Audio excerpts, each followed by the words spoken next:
This is a relay project. Real Talk starts right now. Here's Ryan Jespersen.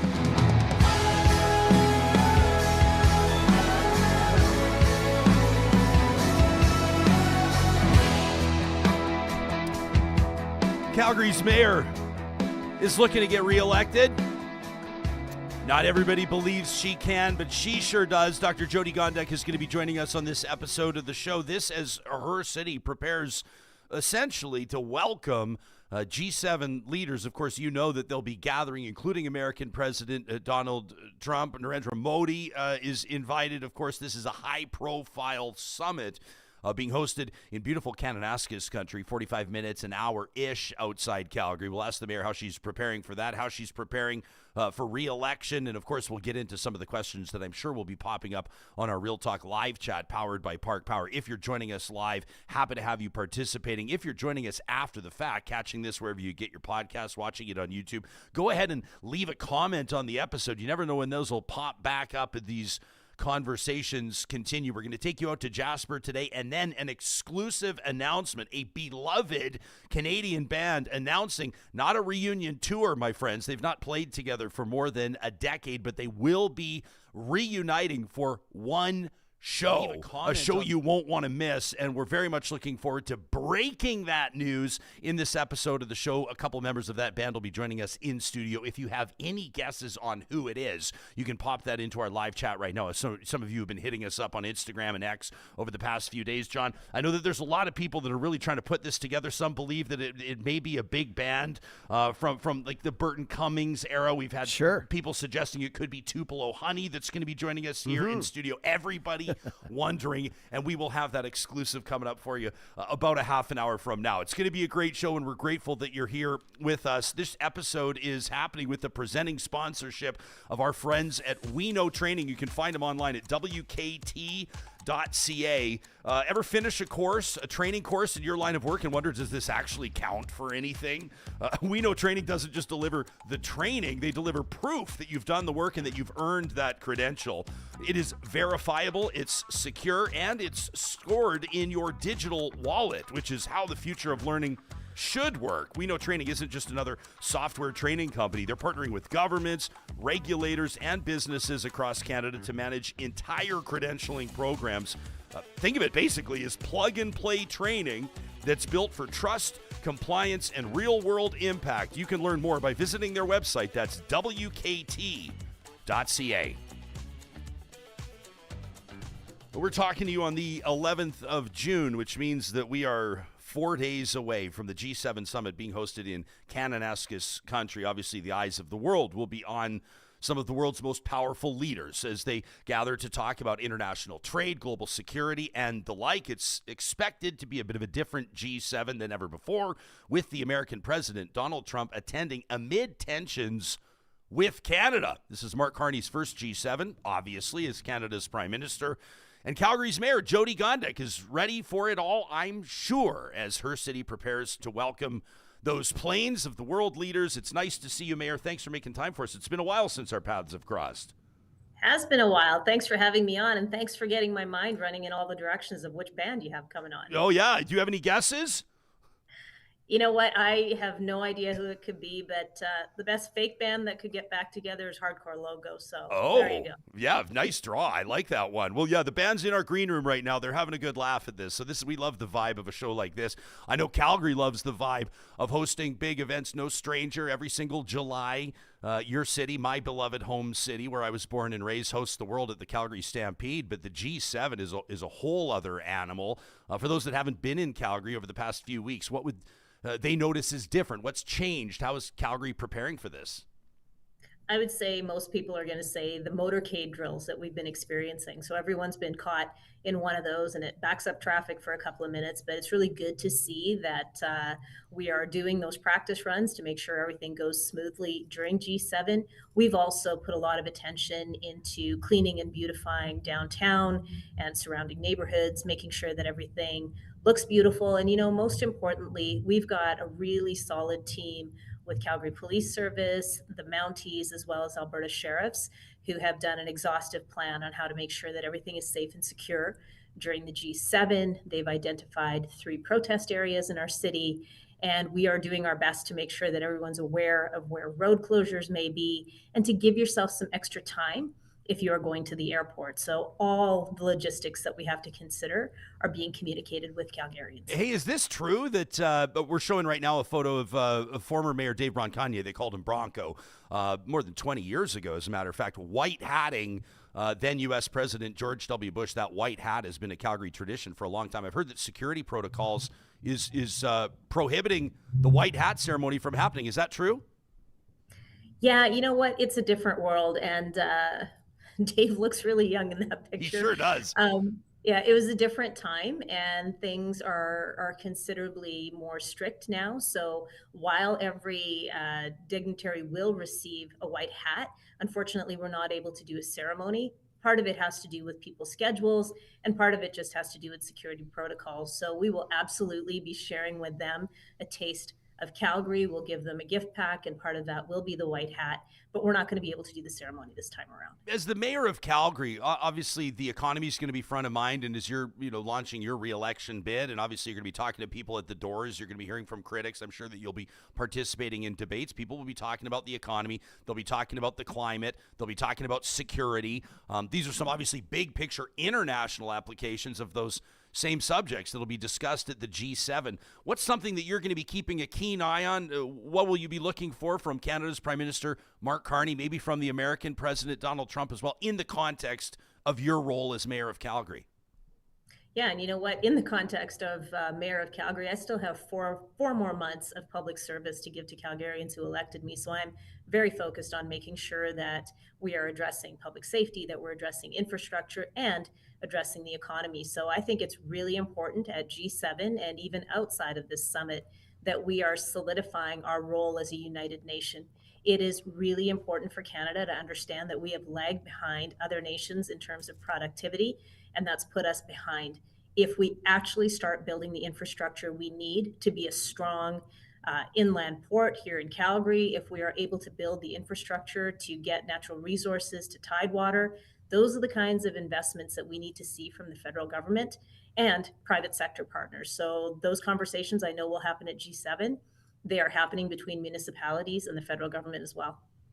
I remember the conversation we had with you is that water main disaster down in Calgary was just wreaking havoc, and I know inconveniencing a lot of people, and quite frankly, it brought out the best in a lot of Calgarians as well. But a tough year for you, just as leader of a council, and obviously as a person in a position of leadership in that city. You had the water line rupture, you had the green line interruptions, and obviously, I don't know if you'd use the word interference, but a lot of people would, with the province taking over some of that transit programming.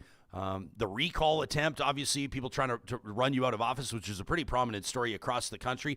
How did you wrap your mind around 2024, and how did it change how you approached your job in 2025? 2024 was a year where there was all kinds of things happening. We had to manage the water feeder main break, which was something that impacted all Calgarians as well as our neighbors in municipalities that surround our city. And I once again want to thank the good people of Calgary and the region for taking a simple cue. It was a very Canadian ask, please use less water, and people stepped up. They started conserving water in so many different ways. And I think we raised awareness of the fact that water is a precious commodity, and how can we be better stewards of it? The other important thing that came out of that is the understanding at council that we need to be investing in our infrastructure. We have to make sure that we're making investments in maintenance, that we're doing the upgrades that are needed, that we are monitoring properly with the most up-to-date technology. And I was very happy to see in the budget that we approved in November that members of council understood that our roads, our water systems, our housing systems, all of those things need strong infrastructure investments, including maintenance. So that was one good thing that came out of that particular situation. I would also say that last year was a moment where I understood that our communication can always be improved and it can always be stronger. And so when the water main broke, I made sure that we figured out what we needed to do, and that was to get messaging out to Calgarians. We were slow at the start, but after that, we started coming to people twice a day, letting them know what we knew. What did we know about the break? What did we know about the repair? What was the timeline? And people appreciated that, because when you're giving somebody the same information that you have, That's transparency, and that's inspiring confidence. People know that you are addressing an issue. So that was a big lesson last year. Housing is I think probably a recurring theme in any community across Canada. When you talk about the housing crunch, the affordability crisis, it's exacerbated in some of the bigger cities, probably more than elsewhere, maybe Vancouver and Toronto most notably, but it's not cheap to get a house in Calgary. It's cheaper than Vancouver, but it's not cheap. How would you defend what your municipal government has done on the affordability file? How would you characterize the work that you've done or have attempted to do with the province and the feds? And what's your message to Calgarians or would-be Calgarians that are looking at that hot housing market and feeling, in a lot of cases, like they're being priced out? You know what? Nothing is inexpensive anymore. We have all seen inflation take a toll on everybody's budgets in their household. And I would say the one thing that we have been able to understand is that providing greater supply of housing has led to the cost of purchase coming down somewhat. It has also led to rents coming down to some degree. So we have to stay hyper focused on delivering rental units and delivering housing for purchase if that's the choice that people want to make. But we have to make sure that we have all types of housing in all our communities and that that housing is accessible to people. When it comes to affordable housing or below market housing, we work actively with partners who are able to provide that kind of service. So it's really a combination of private sector, of social service organizations that have expertise in affordable housing, and the city as a regulator to come together and figure out how we solve this crisis. And our ability to use city-owned lands to put up affordable housing has really been a great way to ensure that we've got enough units coming to market. One of your former colleagues on the council, and obviously he's running to be mayor as well, Jeremy Farkas, has said that he agrees, as far as I can tell, with the blanket rezoning, but he's been very critical of your leadership on it, says that it wasn't rolled out properly. What are your thoughts on that? I will tell you this, the housing strategy that we put together is exhaustive, and it comes with lessons that we've learned from other jurisdictions. Our administration did a lot of research to make sure we got it right. There are close to 100 action items that we have been deploying, including providing incentives for people who want to put in a safe secondary suite. We've been providing a per-door incentive program to private sector developers who are able to offer affordable housing as well. We are working with Indigenous housing providers. We are doing our very best to deliver housing at a time when really it's not solely our responsibility. We have also worked closely with the federal government to access the funds we need to make sure that Calgarians can live with dignity. And when you have 275 people moving to our city every day on average, we need to keep our eye on this, and we need to make sure that we are not only building new housing, but that we are doing redevelopment in areas where we can provide more choice of housing for people. So we did this based on data, we did it based on evidence from other jurisdictions, and that's why it's a solid plan. That's wild, eh? Like, what's that, about 8,000 or 9,000 people a month moving to Calgary? When you actually think about it, like, you're adding a Red Deer almost every year. Yeah, it's a lot of people. Like, if you think of those articulating buses, those accordion buses, if it was standing still and you filled it full of people, that's how many people are coming here every day. Yeah, every day. I can't even wrap my mind around it. When with regards to what's drawing people here, how would you characterize Calgary's economy? Like, there's a million different times. You wouldn't believe how often, maybe you would, how frequently Calgary comes up when people are talking about Edmonton's downtown and revitalization. And you probably will like to hear this, that people will look and say, gosh, there just feels like there's a lot more energy. There's a lot more buy-in in Calgary's downtown. And that's not to begrudge the efforts of people that are working very hard in Edmonton, but there seems to be something working in Calgary. And that includes downtown towers that might not be packed full. And I think there's several reasons for that, but they're fuller. What's your assessment of the state of Calgary's economy, the healthiness of it? Yeah, I appreciate that question. Back in 2021, we had a downtown revitalization strategy put before us as a council. And I'm very glad that council saw the need to approve that strategy. We have made strong investments in our downtown. We've probably invested, $500 million in making sure that we're able to convert former office towers into housing for people who can better access the amenities of downtown and their potential workplace. We've made sure that we are providing better green spaces, better public spaces. We've really tried to strengthen our tax base through putting those investments into downtown, because we all know that when those towers are operating at capacity, they are valued much higher, and that gives us strong property tax revenue. We've also been looking at how we grow our industrial base, because that's another way to strengthen our tax base. So we have made major investments into a project called Prairie Economic Gateway, which will allow us to be the strongest inland port in Canada, if not North America, because the CPKC rail line goes right through Calgary, and we have the opportunity to create a rail-served hub, increase manufacturing and industrial opportunities. And that's the kind of work that provides for well-paying jobs and really makes sure that people are taken care of when they move to the city. You'll remember the interview you did with us. It was an exclusive. We've appreciated it very much. The morning after you were elected in 2021, and I asked you what was the first thing on your desk, and you said declaring a climate emergency. You know, to this date, it is still one of our most watched interviews in the history of this show. There's sort of long been this narrative of Ottawa's climate goals, versus Calgary's energy-based economy, and I know that you're going to say there doesn't have to be a situation where everybody's at odds. I know you're going to say there's got to be a place where the environment can be protected and the economy can thrive. Sure, there's a bit of a different feel with Mark Carney leading this Liberal government. You know, he's axed the consumer carbon tax. People are wondering what might happen to the emissions cap. What might this government do to kickstart energy infrastructure projects across the country? How do you see that relationship evolving with the new federal government? And what would you say, or what would be your assessment of how it's progressed over the past number of years since you were elected mayor? Well, we're in the middle of the global energy show right now here in our city. And so, you don't have to take it from me. You can take it from the Secretary General of OPEC, who spoke yesterday and said they take climate very seriously. We have to make sure that we are doing things in a way that allows us to protect our environment and our planet, because the only way we can be responsible energy producers is if we take care of the planet and its resources. So it's not just me. Every leader globally that is at the energy show will tell you that they are trying to be more sustainable, they're trying to be more clean. But when it comes to the federal government, I think what we were experiencing for the longest time is ministers, and frankly a prime minister at the time, who were out of touch with Alberta and out of touch with what was happening in Calgary. So I have encouraged Prime Minister Carney, as well as his ministers, including Minister Hodgson, to come here more frequently, to engage with the energy sector. I was very happy to see that Prime Minister did that a couple of weekends ago, because if you can understand what steps are being taken to provide the most safe, reliable, and affordable energy supply to the world, then you can figure out your role as a partner when you're the federal government.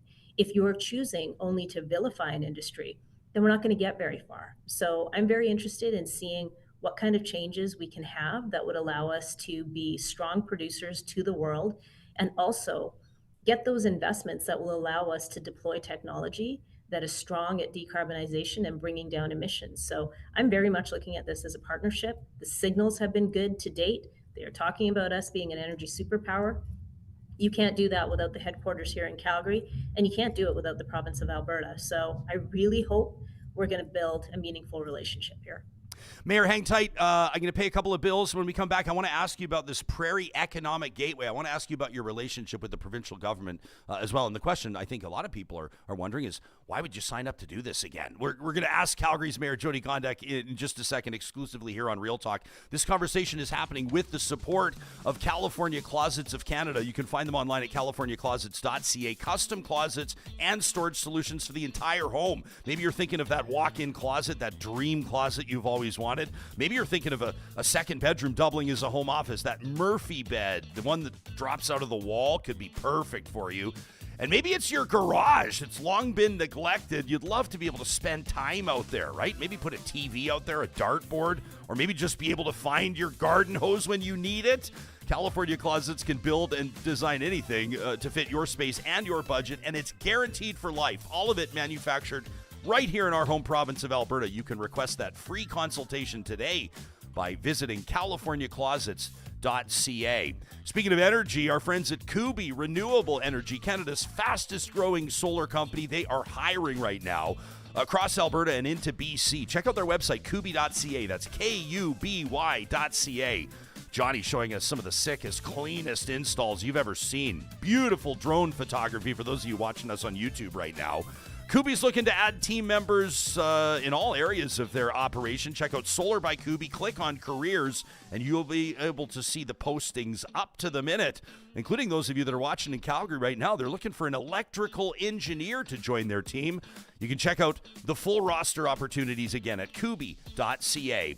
And our friends at North Road Investment Council are here to help. If you're one of those that's lying in bed at night, lying awake, staring at the ceiling, wondering if you have enough to retire, wondering if your portfolio could actually withstand another big market interruption, wondering if maybe you should take your CPP early or wait, it's time to talk to Marshall and Carrie and the team at North Road Investment Council. They got the answers to these questions, and because they're independent fiduciaries, you pay a per-hour fee, not commissions that they're making by selling you investment products. This is no fluff, no pressure, just clear advice and strategies that make sense. That's North Road Investment Council, online at northroadic.com.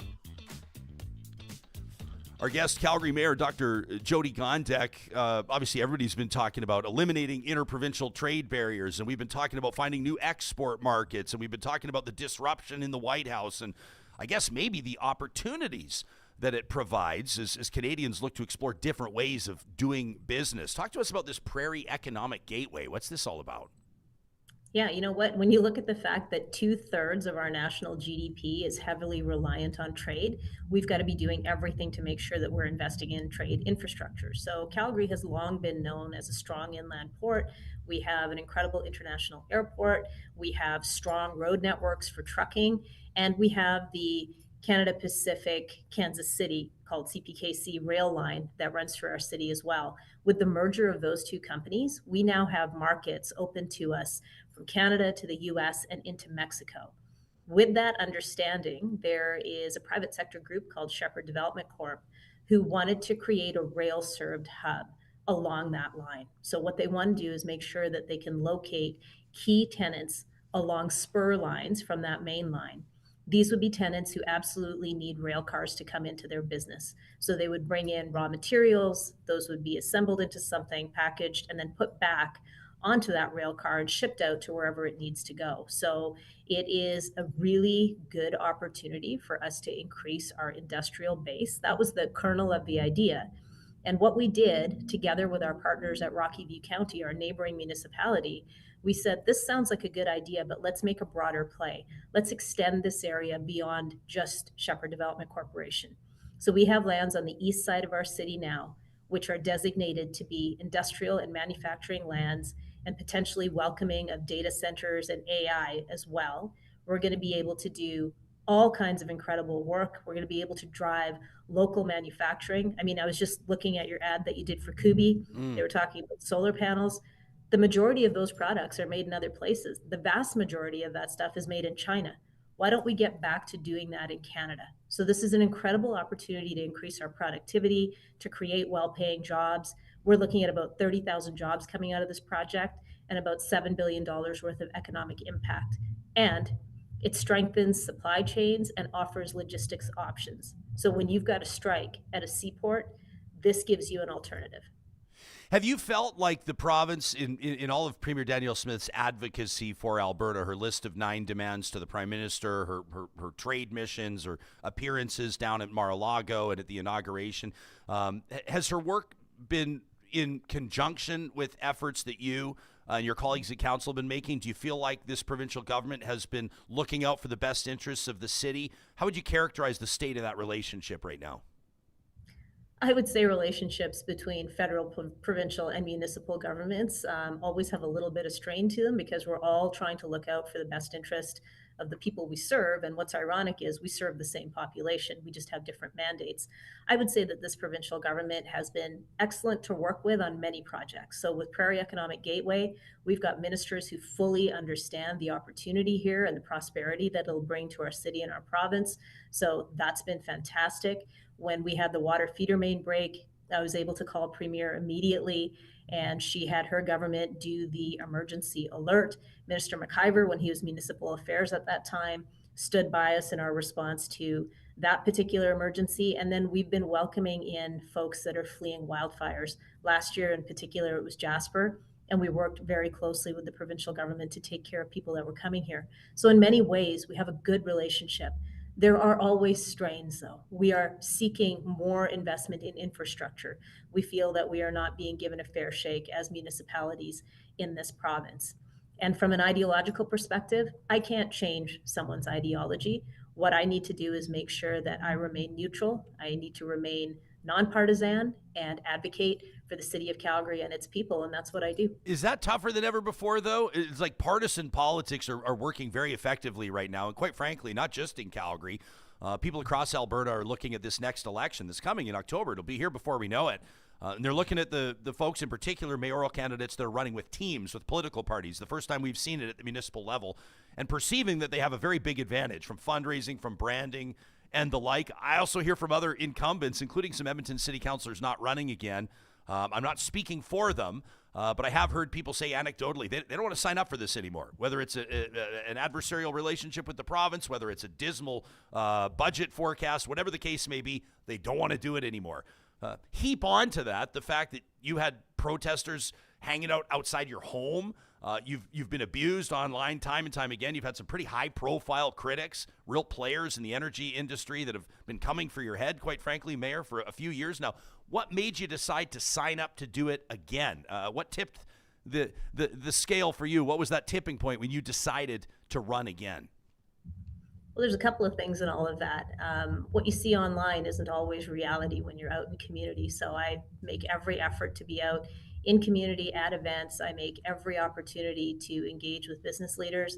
And I would say that there are a great many people in the energy sector that understand that I have been advocating for our city and for our province and for this sector. I was appointed Vice President of World Energy Cities Partnership, and I have shown a light on the fact that we are a landlocked province and city. And so all the attention that's given to offshore also needs to be focused on cities like ours and the energy that we produce. So I've done a lot of advocacy work, and I would say that there's a couple of important things to remember here. This is a critical time in our city. And what we are seeing now is that the investments that we've made in things like public safety are paying off. People are feeling more comfortable on transit. They're feeling more comfortable downtown in our city. The investments that we've made in maintaining our infrastructure, people are expressing that they're very pleased with that. We've invested more money into making sure our roads are in good repair. And so when you've been doing this good work and you can see that change coming, where people's quality of life is improving, I think it's really important to steward those things through, make sure we are setting strong budgets, and ideas like Prairie Economic Gateway that are going to future-proof us. Those are the kinds of things I need to see through to the end. And I don't let people get to me. I know what needs to be done. So if protesters want to show up outside my house and people want to be mean girls on social media, doesn't impact me. It does hurt in the moment, obviously, but you know what? You deal with it and you move on. There's a lot of work to be done in this great city, and I'm here to do it. I've always appreciated your candor on that file, by the way, Mayor. In closing, Les is in our live chat right now, powered by Park Power, and he quite rightfully wants me to ask you about the opioid crisis. This province is spending on resources like detox. There's been controversial legislation tabled, obviously, involuntary drug treatment. There's been a bunch of funding pulled in a number of Alberta communities, including yours in Calgary, for harm reduction measures, supervised consumption services. Your assessment of where all of that is now and how it's impacting the health of your city and the health of individuals that are impacted by this? You know, I appreciate that question. I have to say, first and foremost, when we're dealing with people who are in the throes of addiction and are in positions of crisis and vulnerability, it's not just their suffering alone. Their families are suffering as well. So I think we need to be much better and much more coordinated at how we are helping people who are suffering through addiction. And sometimes with that, there's mental health issues that come along with it. So I continue to advocate to the provincial government that we need to do better. We need to save lives. And there are people that are concerned that when you have a supervised consumption site, that it brings negativity to the neighborhood. So we need to make sure we're looking after people who live nearby, as well as those who are clearly in a position where lives could be lost. So it is a complex situation. I am looking forward to meeting with Mr. Wilson, who now has that portfolio. I can tell you that here in Calgary, we are very interested in approaching this in a way that takes care of people that need support, but also provides safety to the public. Mayor, we appreciate your availability. It's always good to hear from you. We can hear, Johnny and I are trying to figure out, there's been some rumbling behind you through this interview. It sounds like it's the sounds of commerce. What is it? What are we hearing? Is that traffic right outside City Hall? What is that? That is absolutely the sounds of commerce. It is actually the work that we're doing on Olympic Plaza and Arts Commons. So that project is right across the street from me, and I get to hear that activity every day, and it's a good sound. There you go. That's Calgary Mayor Jyoti Gondek. Thanks for doing this. Good luck the rest of the way. Thank you. Have a great day. Yeah, you as well, Mayor. Real Talkers want to know what you make of what you just heard. Talk at RyanJespersen.com. We're seeing some interesting observations in the chat. I saw from Kenzie in there. Kenzie, I'm paraphrasing. I don't have it in front of me, but said something like, ooh, she's not taking big swipes at the premier. Isn't that interesting? I saw somebody else say, gosh, wouldn't it be nice if other Alberta communities, if maybe Edmonton could get the same money that Calgary's getting from this provincial government? That's always it, isn't it? If you think about it, when we talk to the premier, same deal. Everybody wants to know, how's it all going to equal out? How's it going to level out, right? If Calgary's getting this amount for their arena, what's Edmonton getting here? And then you see dust-ups elsewhere, right? Like Scott Sinclair from Lesser Slave Lake. Remember that? Exclusively on Real Talk. A couple of months ago when the budget was out, he said he was going to vote against the budget. A conservative MLA, first-term MLA, didn't get what he wanted for his community in Slave Lake, so he was choked about that. And you hear that refrain from a lot of rural communities, in fact, that feel like they're being underserved. They're not getting the funds they deserve. And then on the flip side, you hear from Mayor Gondek pointing out, I mean, Johnny, that is absolutely incredible to think about. Can you imagine a city adding 8,000 or 9,000 new residents every single month? Yeah. You wonder, how do home builders keep up? How do the affordable housing front, how's that happening? Basic infrastructure. Yeah. Can you imagine accommodating in schools and with emergency services and community halls, soccer teams, all the things? Adding 80,000, 90,000 people a year, it's wild to think about. It's a catch-22 because, I think back to, remember the NHL bubble when we had that incredible video trying to entice the NHL players and the NHL to come to Alberta, right? And we're showing the beautiful mountains. We had the Alberta's Calling campaign too. Yeah, and the Alberta Calling campaign, showing the beautiful cities and how you can go to the mountains just a few hours away and how there's lots of economic opportunity here. So it's funny because we want people to come here. We want an influx of people to boost the economy. But then when it comes too fast, it starts to hurt. So yeah, no kidding. No kidding. Audience member right now says Jyoti Gondek will be the next Alberta NDP, or says the next NDP leader. I don't know if you're talking about she's going to be replacing Nenshi, or are you talking about federally? I don't know. I don't get the sense. I don't think you run for, I guess maybe if you're Amarjeet Sohi, but no offense, Sohi, but I don't know if you run for mayor, you launch a re-election bid if you already have aspirations to go do something else.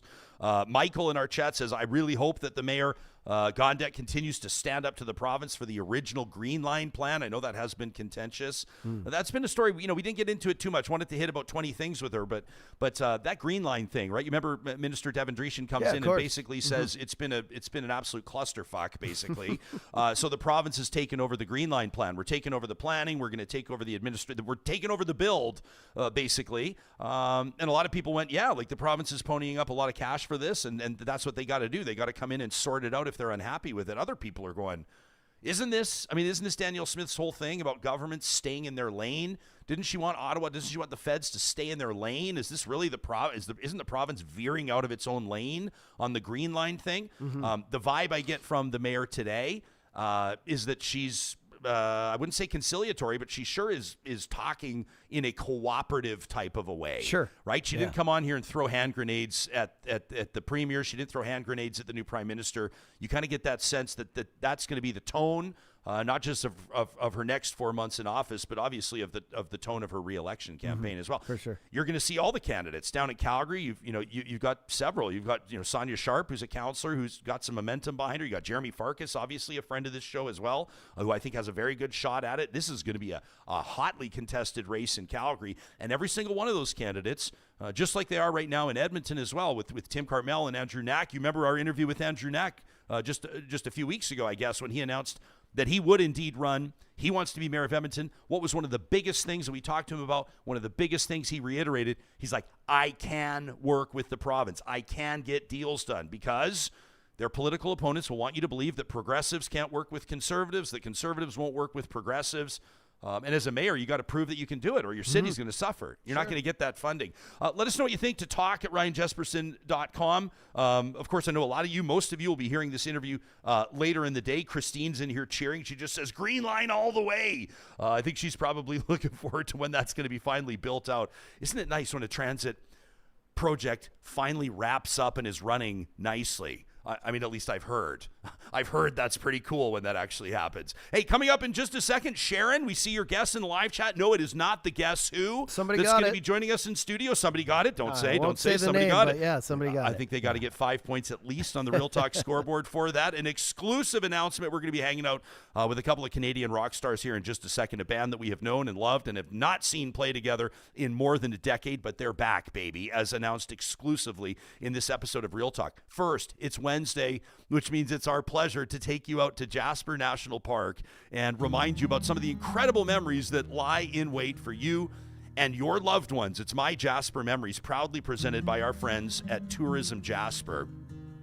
And today, we want to talk about horseback riding. When's the last time you were on a horse? When's the last time you took to the trails to experience the outdoors in a completely different way? Our friends at Tourism Jasper, check this out. I want to show you online right now. You can always go to their website. That's Jasper.travel. But right now, we want to make sure that Jasper Riding Stables is on your radar. You can discover Jasper's trails on horseback. Saddle up with Jasper Riding Stables at stunning Pyramid Lake for an authentic Western adventure. There is nothing like this. There's no better way to see the trails than on a steed, as they say. You can choose from a 30-minute ride. If you just want to ease into it, maybe a 1 hour or even a 2-hour guided ride that showcases breathtaking views of Jasper's wild landscape. And this 1 year removed from that wildfire, I will tell you, the landscape vistas, the views that you'll see out there are going to be different than what you've seen before. They're going to be striking. They will take your breath away. And there's just something about being on a big animal, too, isn't there? Back how they used to do it 150 years ago. You know, whether you're a first-time rider or more experienced in the saddle, there's a tour guaranteed to be suited to your comfort level. It's family-friendly, absolutely, and it's very welcoming to kids. And, of course, these rides offer a very fun and a super memorable way to experience the Rocky Mountains. You could be visiting from Japan, Switzerland, or maybe you're visiting from Saskatchewan. No matter what, this is guaranteed to blow your mind. You can find more information by directly checking out Jasper Riding Stables online at jasperstables.com, or you can link through it through Tourism Jasper's website. Again, that's jasper.travel. We'll have both links in the show notes on the podcast and on YouTube if you want to check it out. MyJasper Memories is proudly presented weekly on Real Talk by our friends at Tourism Jasper.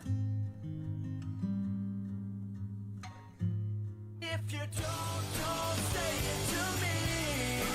And if you don't say it to me.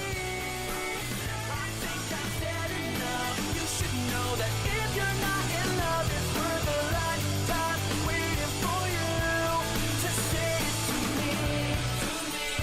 me. Yeah, that's right. 10-second epic. The sounds of that Canadian 5-piece alternative rock band, proudly based out of Edmonton, formed in 2002, played big gigs, built a huge following, and then hung up the guitars, hung up their mics. A final tour in May of 2014. They are back, and what a pleasure it is to welcome lead singer Andrew Usenik and bass master Sandy MacKinnon, making his debut in the Real Talk studio. Boys, how are you feeling today? Oh, awesome. Come get up to your Nike, Usenik. Get back in front of this mic so people can It's hear been your a while. I dulcet got to tones. remember the art. Yeah, that's right. So you guys are announcing today, exclusively here on Real Talk, and of course now the ripples will be making their way through the Canadian music scene, that you are reuniting for a one-night-only, all-ages show Friday, November 21st. Yeah, I mean, if you would have told me a decade ago that Much Music and MTV would no longer play music videos and they would be announcing our reunion on a podcast, I'd I'd look at you a little confused about what the words you were using, but here we are, and we're really excited to do it. It's going to be something that's going to be a lot of fun for us. The music industry's changed a lot since you guys got started. Big time. I mean, for starters, I'm in charge of doing our Instagram. Oh. Now, I know that seems even boomerish to say right now, but when we broke up, that didn't exist. So I'm like, oh, shit, I guess I was like, oh, how are we going to announce this? I'll just go on our Instagram. Well, that doesn't fucking exist. So you did just launched a new Instagram account, I noticed, by the way. yeah, and trying to be sneaky sneaks about it all and putting up some old photos. I noticed that. I was a little surprised. People can follow you on Instagram at 10-second epic band, by the way. And not to mention the photos, they're of old ones. They don't want to see our old dumpy asses out right now yet. So, Well, we first of all let people know that most people will hear this on the podcast, but you got to check this out on YouTube because you have provided us with band photos through the years that are pretty phenomenal. It was a golden age of style. I can't believe we're looking back at this era talking. We sound like 90 years old right now, but oh man, boys, Sandy, how do you like that? that Looks like you got John's hair there with the frosted tips. Oh, So. that was when I was a beautiful young lady. yeah. Yeah, I mean, it's if you're going to show old photos, you need to make sure that they really capture exactly what was true. You don't want it too polished. Like this is how it was, and yeah, we the unfortunate thing about the internet is it never forgets. So all of those hairdos, they are going to be there forever, and we'll never be able to run from them. But that's okay. Yeah. Well, so you guys, I mean, take us back 20 years, right? I mean, so you 23 years actually. The band gets started. Let me just, for the benefit of our audience, I know that you're going to have a lot of people we've already have people wondering when are tickets going on sale, which is awesome. I think they're on sale right now. Are they on sale right now? As of 9 a.m. As of 9 a.m. Okay. Yeah. So we'll get all the information through the course of this interview. We'll make sure everybody is all set up to get tickets. And of course, we'll put it all in the show notes. We'll take our 15% cut, obviously, and then you guys can have all the rest. But multiple time nominees for Juno Awards. You guys are nominated for Much Music Video Awards, Canadian Radio Awards, Canadian Independent Music Awards. You were twice featured on the legendary Big Shiny Tunes record compilation. Tell me you're in your 30s or 40s without telling me you're in your 30s or 40s. But that was actually a big deal. That was a Absolutely. huge deal. Like when you guys were on Big Shiny Tunes, did that take a second to land? Well, I mean, we all, as a kid, I had the first edition of it, the big yellow one. Mm-hmm. And when we got approached and it's like, do you guys want to be a part of it? It's like, hell yeah. Big time. Yeah, you guys toured with Simple Plan, Alexis on Fire, Theory of a Dead Man. You played alongside the Tragically Hip, phenomenal. Fall Out Boy, Snoop Dogg, 50 Cent, Deftones. I mean, you guys, for a while, it was pedal to the metal.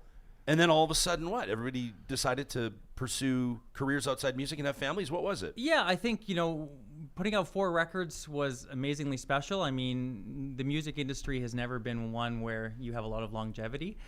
We got to a point where a few of us wanted to start families, and Dan and Sandy were ready to take their musical journey in a different direction with Royal Tusk. And for us, instead of kind of grinding it out and being forced to stop, we had a conversation being like, listen, things are going great. We want to wind this down while people are still coming to the shows and excited about the band. So it was oddly at peace. Just all of us looked at each other and were like, yeah, now's the right time. And it feels remarkably, special in hindsight because, even when we were putting together this show and we were talking about bands who might want to, open it up, we'd come up with, names. And we're like, oh, well, these two guys in the band hate each other now. They'll never do a reunion. Yeah. And like all these different, bands that have gone their way, we've had the exact same group from the start. We're all still best of friends. And at the time, we didn't realize how rare that is. But looking back, I can certainly appreciate it. It's awesome. It's like, yeah, you're looking for some kind of something juicy about why we decided to hang up our skates. But it was just time. It was just time. Yeah, we were hoping to hear about crippling addiction. You guys, there was a fist fight in the green room. There was many fist fights. But someone got kicked off the bus. That's like between your brothers, like a good old fashioned fisticuffs. It was Were there ever 100%? Yeah. Oh yeah. Just lots of time on the road together.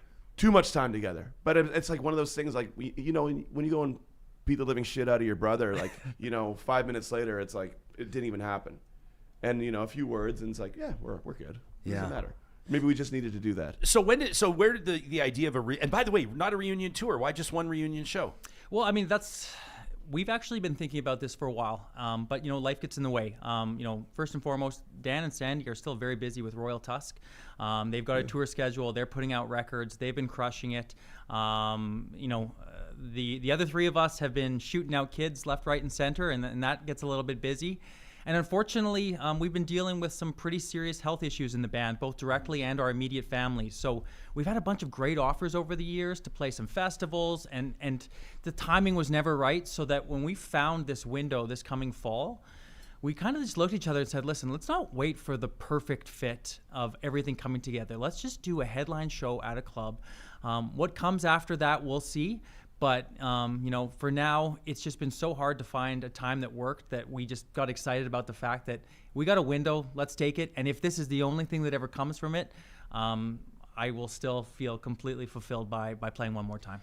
It's exciting too. Like, I mean, especially with the guys in the band who have kids and stuff like that. Like, they weren't even a glimmer in their daddy's eye when we were hanging it up. Sure. So it's a good chance for them to come and see their old man shake their ass across the stage. You guys played more than 1,000 shows together, hey? Yeah. Like, if you actually wrap your mind, like Johnny and I, we're coming up on 1,000 episodes of Real Talk, and we do it every single day. Like, we do it, like 1,000 shows is a lot. Have you guys had a good fight yet? Like a good one. We've had what, Johnny? Like, I think in Real total, Talk, honestly, we've had like 3 disagreements in 5 years. And I appreciate you use that word, because I don't think we've ever raised our voices, really. No. And it's always like, it's always moments of like, it's two people creating together and collaborating, and maybe there's been like a difference of opinion on something, and maybe we're both tired, but there's never been like a fuck you, headphones being thrown at the wall kind of a thing. It'll come. Oh, I can't wait. Wait till the 2000 show. But the best part is when you crack a beer afterwards and go, that was awesome. Oh, yeah. We got real hot there for a second. That's usually what we do. Do you guys have, like, is there, of those thousands, it's kind of a bit of a cliche question, but I always love hearing guys, you guys have done stuff that like a lot of people would dream of but never get a chance. Like, you're on the bus, you're on the road, you're playing shows, people are screaming at you and loving it. Was there like 1 or 2 shows that jump out, or that you'll always remember, a favorite show you played as a band? Well, I mean, broadly speaking, I mean, it was always, I found, really special going to Japan, because we did really well there, and you'd have this giant crowd of people who couldn't have a conversation with you, but they were screaming your lyrics back at you. And that to me was just the coolest feeling. So, that's probably an easy one. When someone asks me that question, I mean, it's tough, because of course different shows have memories for certain reasons. But the one show that I usually mention when I get asked that question, it's a bit of a longer story, but that's all right. We were on tour in the U.S. with a band called Cartel, and they were a big band at the time. They had their own MTV show, so it was a great tour. And one of the days of the tour, we were doing a college show, and we would refer to college and university shows as chores, because they were a bit painful. Like, they weren't a show, they were a party where maybe like 20% of the people knew who you were, and those 20% were just there to drink and wear a toga. So like, you were essentially background music. But the thing was, those shows paid a lot of money, because they weren't there to make profit. They were there just to throw the biggest party. So you did your chores. It was just part of the business. No shame. So we were in Springfield, Ohio. And it was like this all-day big festival for the university. So we had to roll in really early to do sound check. And it was almost the size of Kingsman Park in terms of magnitude, like this big quad, giant stage. Show gets started at about noon, and there's about 9 people watching. And we're not playing for another 9 hours, so we decide, okay, well, we got to kill some time. So on the way in, we drive past all of the sorority and fraternity houses, and these people are already getting wild. So we decide we're going to go up there, we're going to spend the afternoon there before we have to play. So we grab a case of beer, park our van in front of one of the houses, and all of a sudden there's someone on the roof wearing a leather jacket with a megaphone, making fun of how tight our pants are and why we're wearing black hoodies when it's 80 degrees Fahrenheit out. And I'm thinking, this is a terrible idea. We're not doing this. But our tour manager's like, nope, we're doing it. Walks across the street, talks to the frat leader. They say, yeah, come on in. And we spend the afternoon there. It's great. Have so much fun with people. We let them know that we're the band on tour with Cartel. And then eventually we go back for dinner, and now the crowd has grown from about 9 people to 20 people. And we're like, oh God. So we go do dinner. 9 o'clock comes. We start getting on stage, doing our line checks, about to do chores, and I look in the horizon, and there is just a sea of people walking. We weren't aware of the fact that it's kind of tradition that these people just party all day and then they come out for the headliners. So between the time we start setting up and start playing, there's about 5,000 people there. Wow. And we didn't really, like, we did great in Canada, great in Japan, well in Europe, not so much in the United States. These people had no idea who we were. But that crowd was absolutely insane for that set. And we were pretty liquored up. So I was throwing out to the 13-0 volleyball team. I was chirping their rival schools. And like everyone was going wild. We had a break in a song. I say A, and they all know we're Canadian. So they're yelling A back at me. We go to back and forth. Amazing show. We finish up. And then we decide we're going to go back to the frat house. So we get all of our gear ready. We go back to the frat house. We'll call it about 11, 12 o'clock. And it's like a high school movie. The record stops and someone just yells out, "The Canadians are here!" And everyone just starts cheering. All of a sudden, keg stands. Not a single one of us make it back to the hotel that night. I woke up on the floor of a sorority with my merch guys' feet in my face on the hardwood floor. Like, we are just absolute puddles. And we get together the next day in Detroit and we're just laughing because the expectations for that show were so low to the very last minute, and it ended up being just an absolute ride. And anytime you can play a show for people who aren't familiar with your music and win them over, it's a great day. Isn't that the best, man? So the 2025 equivalent of that is I did this yesterday on the golf course. We were happy to support the Crystal Kids golf course. Somebody came up, meeting him for the first time. I appreciated him, straight shooter. He goes, "Never heard of you. Never heard of you. Never heard about what you're doing. Never heard. Don't even know who you are." I said, "That's fine. Great." Build a bit of a rapport, not 5,000 screaming people, no keg stands. However, by the end, we call up, he brings up his phone, I open up his podcast app, and I go to ours, and I hit subscribe or follow. And it was like, yes, we added one. I got him. And that's how you build a house, man, brick by brick by brick. Absolutely. How did you guys go from like, playing, obviously you had a big local following, you're playing community halls, you're playing that sort of stuff, and then all of a sudden now you're touring in Japan, you're touring internationally. That must have been pretty exciting to see that happen. I mean, when we first started out, like, again, it was just like 5 dudes getting together. But, originally it was like, okay, wouldn't it be really cool if we got to play this skate park in St. Albert? Like, Christ, I look back and I'm like, that was what I was shooting for? No offense to skate parks in St. Albert. No offense. But then you do it, and then it's like, oh, what's the next one? It was an idea of not staying so complacent. Once we got to that goal, it's like, how could we smash the shit out of the next one? And, before you know it, it's like you're with your best friends, and you've afforded to take guys that have never tuned a guitar, and you call them your guitar tech, out on the road with you as well. So we had this like little gang that we always just rolled together. And, we the Canadian music scene is big, but it's not giant. And people know if you're a dickhead or not. So, we were everyone's buddies. Like, people would want us to go on tour with them because we were a good hang and we got the job done, So as it kept growing, it was just incredible when you kind of come to and you look down the row on a plane, you see your best friends getting liquored on a plane on your way to Japan or on your way to England or whatever. It was just kind of surreal. I think the inflection moment for us was we decided before we got signed to basically fund our own record. So our manager reached out to a producer named Garth Richardson, who is one of the biggest producers in Canada. The Juno for Producer of the Year is named after his father. And Garth has done like Mother's Milk by Red Hot Chili Peppers, Rage Against the Machine, self-titled, like big records. And so we tried to get in there with him. And of course, we were the lowest on the totem pole, but we were pushing. And at the time, I was at the U of A studying engineering. And I remember sitting in ETLC, and my phone rings. It's our manager, and he goes, "Slayer just canceled on Garth. He can do your record. You've got 2.5 weeks to track. You need to leave right now." And I stood up, and I closed my phone, and I said to my buddies who were doing homework, I'm like, I gotta go. Gone. We go. We do the record with Garth. We shop it around and luckily get signed by Black Box, which was a subsidiary of Universal Music Canada. And biting the bullet and just doing the record ourselves without any label support got us on the label. We self-funded an $800 music video, and once Much Music got a hold of it, the requests kind of put us over the top, and all of a sudden we kind of went from playing skate parks to doing something a little bigger. I love that. I won't get into specifics, but we got the money to do the record in some pretty get into questionable specifics. ways. I mean, let's just say it got to when you're having a conversation with someone and they go, "Do you want the 30 grand deposit in cash?"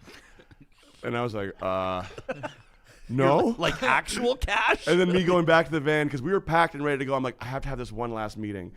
And I came back to the van and I was like, hey guys, before any of us make a fucking dollar, we need to pay this all back. Yes. Do you understand what I mean? So I don't want to get Broken Knees Collection Agency. I don't want to get into it too much, but it was like questionable. But Lord loved them for believing in us, because when we didn't think anybody else would, they did. I love that. A high interest loan. Oh my God. Body parts is the Body interest parts. rate. I think about all the dumb shit I've done in my life, and that is up there. But I still, I love that. Going back, would I have done it again?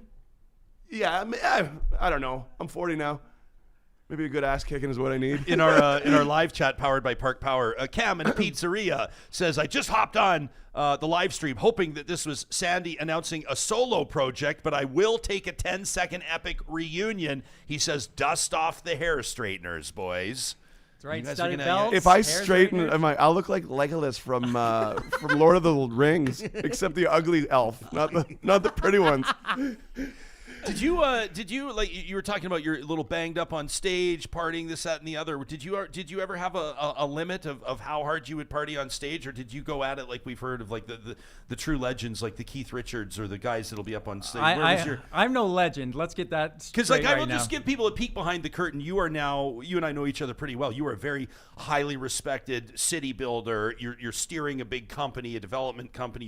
You seem very dialed in. Your personal life appears to be well organized. You don't live, as far as I can tell, the rock star lifestyle per se. But it sounds like you guys had a pretty good handle on it for a number of years. Yeah, I mean, we enjoyed ourselves, and we didn't hide that for sure. And I mean, I don't know. When the second you said my limit, I remember, and you're gonna remember this, Sandy, immediately. We had a show once in Regina, and I had lost my voice. And typically, the way for me to fight through losing my voice was consuming a lot of straight Jack Daniels, because the blood rushes to your throat and it kind of gives you a temporary medicine. So we get on stage that night, and I wasn't really tracking it, but I ended up drinking an entire bottle of Jack Daniels on stage during our 45-minute set. Wow. And I get off, and it was either you or Craig looks at me like, are you okay? And I'm like, yeah. I'm fine. Like that. The show went pretty good, guys. 15 minutes later, I was on top of our van shooting fireworks at stop signs, and I had to be put into a quiet room in a quiet place. So It was straight jacket. yeah, that was not an every night thing, but I mean, I'm no word of a lie. I mean, that was part of the medicine. When you do 5 nights in a row, your voice would get really tired, and you'd kind of need that extra push, or at least I would, just to be able to get there. How's your voice right now? Like, have you guys started rehearsing again? Have you guys started playing together again? Haven't played in a decade. Really? Yeah, I mean, Well, me you'll and- find out on the 21st. You're obviously playing with like Royal Tusk, I have of course. rehearsals this afternoon with Tusk, and then we fly out tomorrow. Yeah. To go play with Big Rack, which we're stoked about. Very cool. Yeah, but I mean, we're planning all our stuff. We're still in like trying to get off, because there's some guys who don't even live in the city. So once we get all together, it'll be fine. Man, you know what? One of the cool, and we'll bring it back to 10-second epic, I promise. But one of the coolest gigs. I don't know if you would characterize it this way. Edmonton Oilers home opener this year, 2024. That was you guys in the tunnel, right? Yeah. Playing the players out with like heavy rock. It was very cool. Like when we were doing that in that tunnel, it was like the drums were pushed way far back, and me and Dan are standing right beside each other, and Quinn's across the way, and so we're all on ears. And it was really hectic, so we really didn't know how it was going to go. But Dan had a separate mic that when he spoke to, it wasn't obviously being broadcast to everybody out there. It was just to our ears. So he was like, "Okay, we're going to hit this riff in 2 bars." So we'd count it out, and then away we'd go and start doing it. But if I moved an inch, like if I turned a little bit, I would have thwacked Darnell Nurse upside the head with my headstock. And when the boys were coming out, like I'm a die-hard Oilers fan. When they're coming out, I'm like, hell yeah, boys. Yeah. You guys. That must have been so cool. Yeah. Unfortunately, that game, they went out and played arguably the worst game Laid of the an year. egg.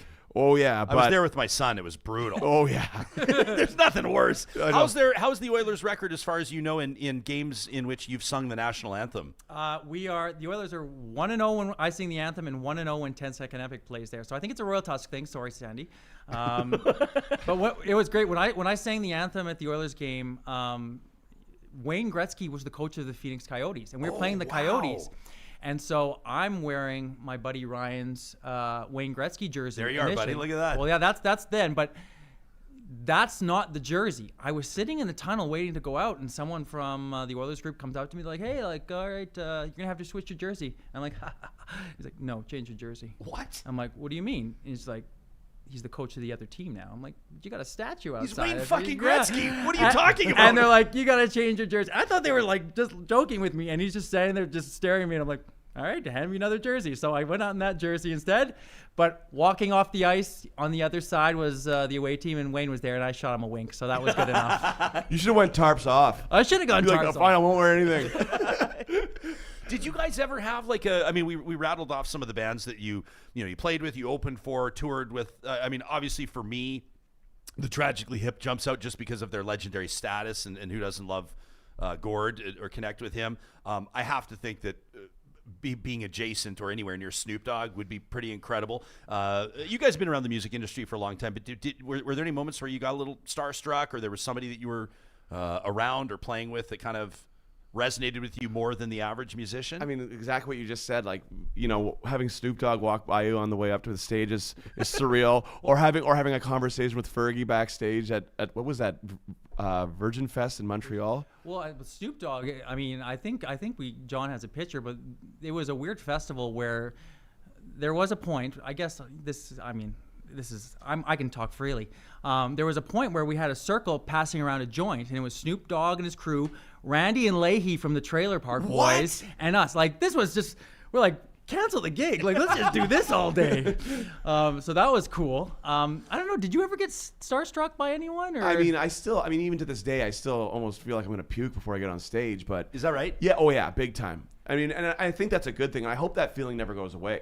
And I think when it does, that's maybe the time I hang up the skates for good. I don't think that anyone ever like starstruck me. I think the most important thing, no matter who you were meeting, was whether they were like cool and kind and good people. And like, you talk about Gord Downie, him and kind of Jim Cuddy remind me of two guys. Like, we've got to know Jim decently over the years. What a beauty he is. And like, those two guys just have an aura around them where like they got nothing to prove to anyone. Like, they know who they are, and they're just like, hey, like, I like music. Let's be cool, and like, it's just amazing. When we were at Virgin, I think it's Virgin Fest in Calgary, and the Tragically Hip was playing there, and Gord was backstage and just shooting the shit. And me and Dan actually went up side stage and watched the Hip play. And there was a moment in the set where before the song, Gord dedicated a song to 10-second epic. Wow. And I turned to Dan, and we were just like, that's bucket list. Because like you said, Canadiana, Tragically Hip, that was pretty cool. Also cool about that show, they had like 30 mic stands side stage because they knew Gord was going to go through like 25 of them. And lo and behold, he's snapping mic stands, and their tech would just run out, replace it, go. And we were just sitting there just laughing. It was a pinch me moment for sure, but it was just very cool. I mean, not knowing those guys super well, but just being around their aura and just appreciating the fact that they didn't have anything to prove. They just wanted to do music because they loved it, and they appreciated anyone else who felt the same way. And that was before, the tragedy that was his tumor and his ultimate passing. That was before, like, it was like, it sort of felt like, I don't know that Canada ever fell out of love with the Hip. I promise again we'll talk about 10-second epic. Oh, please. If you're just joining us, if you're just tuning in on the Real Talk live stream presented by California Closet, Sandy MacKinnon, Andrew Usenik joining us, 10-second epic, announcing a reunion show, one night only, all ages in Edmonton. By the way, Aaron in our live chat loves that you guys made it an all ages show. Friday the 21st of November at the legendary Union Hall. I love that venue. Saw a Sheepdogs show in there once that blew my mind. It's like a cathedral of sound in there. I love it, and you guys will pack it. But and sort of Canada kind of fell back in love with the Hip, and I guess when you knew that, what do I put, an expiry date on Gord? No disrespect, we knew that Canada wanted to tell him that we loved him and appreciated him, and that relationship just became so much more special than it already was. The fact of the matter is and it's like, then they announce that tour and you know that he's really going to have to be working overtime to get on stage and then actually do 3 hours worth of music. Yeah. You know, it puts that fire under your ass. It's like, there's not going to be another time to buy tickets. Yes. So get off your ass and go get them. So I think that's part of it too, you know, like I think you get fatigue of any band, right? That's why every band who's even still playing, it's usually their old albums that are the ones that are revered that people want to hear. It doesn't matter how good a band are, you know, just everyone wants to hear something new, and sometimes you just need that little break to be reminded, like, wow, like these were great songs. This was a great album, and you almost fall in love with it again. But I think it's natural that you don't just sit there for 30 years and just be like, this is what I listen to and nothing else, and I'm just going to be straight with it. 100%. In our chat, Karma's Loving Backhand says, Gord was one of the greatest mic stand showmen of all time. He made that thing dance hard. Says, rest in peace. Others, you know, this is great. I mean, you mentioned Randy and Mr. Leahy. Mr. Leahy, rest in peace as well, by the way. Yeah. But everybody loves that. Some people are saying Randy, Jason Kenney's twin brother. It's uncanny how the two of them. Have you ever seen them in the same room at the same time? No. I don't know. But let me ask you this. I had one of my favorite. I love telling this story. We had Diener, you know, from Foo Bar. Diener did an episode of Breakfast Television with me, and he showed up in character. Like Diener's not like actually Diener, right? Like he's a you know, he's a other guy. He's, you know, got a real life, so to speak. But he showed up to the studio as Diener. He was Diener in the green room. He was Diener on set, and then I'm like asking him, "What's your plan for the rest of the day?" You know, during commercial break, he's like, he's like, "I forgot my phone charger in Grand Prairie." He goes, "So I got to get a phone charger before I go back to the hotel." And I'm like, "I'll give you a ride." You know? He's like, "Sweet." So he stays in the green room for the whole rest of the show. I'm doing like news, traffic, weather. He's in there drinking pill. Like we had the green room filled with pill for him, you know? Stays in character the whole time. And then I drive him to Best Buy. He's going to go pick up a new charger in character the whole time. I'm serious. He's walking into Best Buy. I'm waiting in the parking lot. He's got his like sweatpants with the legs pulled up. You know what I mean? and right as he's about to walk through the sliding door, he turns around. He just goes, "Whoa!" And I'm like, this guy is in character the whole time. It is a riot.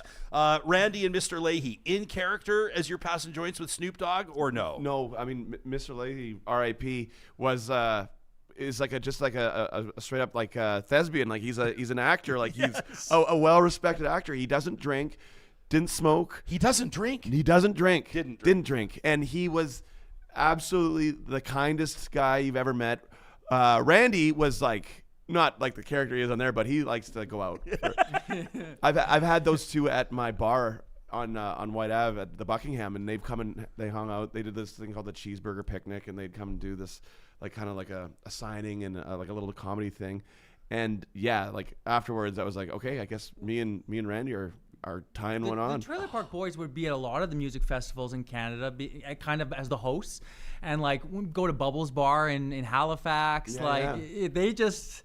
They made a great career of being themselves, and it was good for them. I love it. I mean, I should give him the respect he deserves. John Dunsworth is Mr. Leahy we're talking about, but everybody knows him in our chats. This is hilarious right now. Everybody, and I love this when this checks out. Like when people are like, you know, saying like our kids, met Mr. Leahy in a bar. Sharon says her kids had a Mr. Leahy moment in a nightclub. Says he was so nice to them. Others are talking about the run-ins they've had with him. Don't you love like hearing that there's that consistency when your heroes or people that you admire or respect? I don't know if Mr. Leahy's one of my heroes. He kind of is, to be honest. Yeah. That scene where he's using the breathalyzer to get up to where he needs to be is one of the greatest scenes of all time. Where he goes, "Thanks, genitals." Just incredible. Oh man, boys. Well, I'm excited for you. So you've got obviously. I guess it sounds like a lot of work to do to get ready to play again. I hope I can still sing, Sandy. Yeah, you're gonna be fine. I bet you can. You're a well-oiled machine touring with Tusk right now. But and so's Dan. This guy here, yeah. Do your kids listen to your music? Yeah, all the time, and that's actually probably putting a little pressure on me. And to the person who made the comment in the live chat, that was the reason why we made this all ages. Initially, we weren't, and my one request to the promoter is like, all right, my kid's got to see this once. Like I've got an 7 and 8-year-old, 2 daughters, and I think it's just going to be super special for them to see us in our element once. I hope it's something that kind of inspires them moving forward to know that, hey, you know, sometimes chasing your dreams isn't the most logical thing to do, but if you put your head down and you work hard, you can get there. So I'm trying to make it a learning lesson. Yeah, and Pat's kids and Craig's kid, and yeah, it's exciting, and it would be a real family affair. Yeah. Yeah. Well. Our kids are going to see what it looks like for a bunch of people in their 40s to drink like they they've think they're in their 20s. They've so. seen their Uncle Sandman get wild. Yeah. Turn into Cookie Monster. The Sandman. I love that. That's incredible. That's Sandy MacKinnon, Andrew Usenik, of course, here as part of a big announcement, a one-night only reunion show, 10-second epic back at it. It's Friday the 21st of November with guests TBA. Do you guys pick that? This isn't, I guess maybe that's a separate announcement, but is this you guys are going to be going to the well for the bands you've always loved playing with, or how does that work? I mean, that's something we'll all sit down and have a rap about. And see. There's going to be people that would be honored to play. I mean, that's going to be a plum opening this gig. Ryan, this literally came together in the past 2 weeks. Is that right? And we just said, okay, well, we probably should announce before summer when everyone off is doing their thing. So the reason why it's TBA is just because, first things first. Let's get the announce out, and those are details that can follow. So yeah, we'll make that announcement once it's finalized. But honestly, we haven't really given it a ton of thought yet. So it's going to be someone great, though. I promise. It's going to be an amazing show. We're going to be playing all the old singles, hits, album tracks. It's going to be a great night. I feel like Randy needs to be there at least. Get him on the phone. Get him on the phone. We'll get him on the horn. Let's make it happen. We're getting shouts out to the vegetarian menu as well at the Buckingham. Is that something you're known for? It's a vegan menu. Yeah. Vegan menu. Yeah. Johnny, do you have experience with this menu? Do I have experience at the Buckingham eating the food? It's an all vegan menu. It's incredible. Wow. Yeah. What's your course. personal favorite? What's the They got like a fried chicken that's obviously not chicken, but it's incredible. Yeah. Wow. He's right, Your actually. eyes lit up when he said that. Yeah, I mean it's heavy meal. I don't eat that. I don't eat like the food there before I start working, or I'll be having to duck out of there for a bit. But it's heavy. What an endorsement! It's heavy. If you're a big, It's bar food. if you it's bar food. If you're a big eater, yeah, come on down. Oh man, I love this from Erin, who says, look at Tony says this show's a week after her birthday. She's going to treat herself to tickets. Oh, hell yeah. Erin says it's super important for young people to be able to see a diversity of music to be inspired. Says there's nothing like live music, especially in smaller clubs as opposed to arenas. Yeah, I totally agree as well. Ken Kay says he got to hang out with Mr. Leahy on a plane. How great would that be? You see them and you're just like, I'm going to hang with them, and they're going to accept that They're offer. going to accept it. Boys, we're thrilled for you. Very excited. Thank you for choosing Real Talk as the platform to make your announcement. We were fans back then. We remain fans now personally, and we're looking forward to the show. Our thanks to Sandy MacKinnon, Andrew Usenik, and of course, the boys of 10-second epic as they lead up to this reunion show on the 21st of November. We'll put all the details, including where you can get your tickets, in the show notes on the podcast and on YouTube. Hey, speaking of music, and I love that comment from Aaron on diversity of music, our friends at the Edmonton Opera right now are in the middle of an incredible series. They're partnering, as a matter of fact, Edmonton Opera with the Citadel Theatre. Building on Das Rheingold, Die Walküre is the next installment of the Ring Cycle, bringing a bold new vision of this legendary production to life in an intimate and adaptive production directed for a smaller space. This is presented at the McLab Theatre at the Citadel. So if you're used to the big opera hall, the Jubilee Auditorium, this production is going to bring you way closer to the stage. Obviously, it makes the experience that much more dramatic, that much more powerful, of course, as you explore and experience the emotional depth of Wagner's iconic works. So this is a new arrangement by Jonathan Dove, which modernizes the work and the intimate setting. This is the first time ever in front of an Edmonton audience as well, with Russell Braun conducting. Russell's normally an opera singer, so this is a new adventure for him and for the company. I love personally that this is an innovative collaboration with Edmonton Opera and the Citadel, which is no doubt strengthening the city's arts scene. You can catch Die Walküre on the 12th and the 13th of June. If you're listening to this episode the day we're doing it, that's tomorrow and the next day. That's Friday at the McLab Theatre at the Citadel. You can get your tickets today by visiting edmontonopera.com. We also want to make sure that our friends at UCAN Youth Services have their share of the spotlight today. We're so proud to be amplifying the work that they're doing this nonprofit charitable organization helping young people out of harm's way and onto a path of economic independence. You can check out their website, ucan.ca. This is a team of dedicated individuals that are working with young people, 12 to 18 through their Relentless Outreach program, and then 18 to 24 through their Ready for Work programs, including the Verto and the Road to Work programs. We've told you about those, and you can check it out on their website. The Relentless Outreach team is keeping these young adults basically with opportunity in front of them, right? They're reaching out, they're empowering them and helping them make positive and healthy and life-changing decisions with their peer groups, with their living situations. If it works out with getting back into school, the team at UCAN doing a remarkable job, and we encourage you to support them in any way you can, including volunteering, maybe making a donation. Maybe there's an opportunity for a corporate partnership. You can explore more by checking out their website. That's ucan.ca. Also wanted to remind you that our friends at The Ranch are taking tea times today at Alberta's #1 public course. We're super excited to be heading out there next Thursday. John, we are just over a week away from the 4th annual Real Talk Golf Classic. Super excited for this. Sold out in support of the Real Talk Julie Rohr Scholarship. You can book your tee time today at theranchgolf.com. Of course, Ranch open to the public, and they've got great sundowner rates, which you can check out right now. As we get closer and closer to summer solstice, I don't have to tell you, one of the beautiful parts about this, you can golf until like 10:30 at night, which means they're sending out groups at 7:30. This doesn't last forever for obvious reasons. It's one of my favorite experiences in Alberta. Golfing into the evening. And of course, make sure you stop off at the 19th hole for a cold one and some of their famous salt and pepper chicken wings. You'll find it all at theranchgolf.com.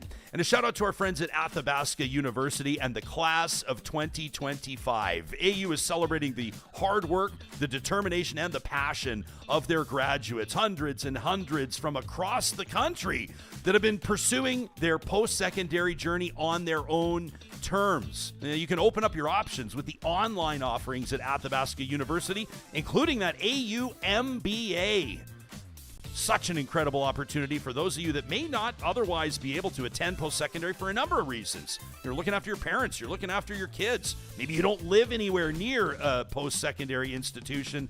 Athabasca University able to answer all of those objections. You can learn more about how AU works by checking out their website, athabascau.ca. Literally hundreds of programs and courses waiting for you to select your path today.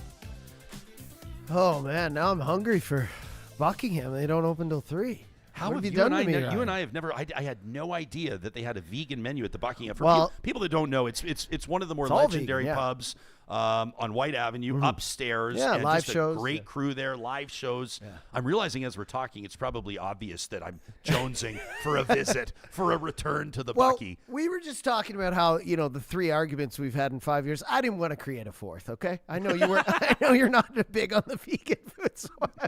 But man, that's not true, John. As a matter of fact, I shocked everybody yesterday by ordering a salad. You know what's silly is, of all the places that serve all vegan menus in Edmonton, this one is the most compatible with Edmontonians. Like, you could take anyone in there who eats meat, and they'd be fine with like a classic buck burger. But even they got this plate jumbo with cheese.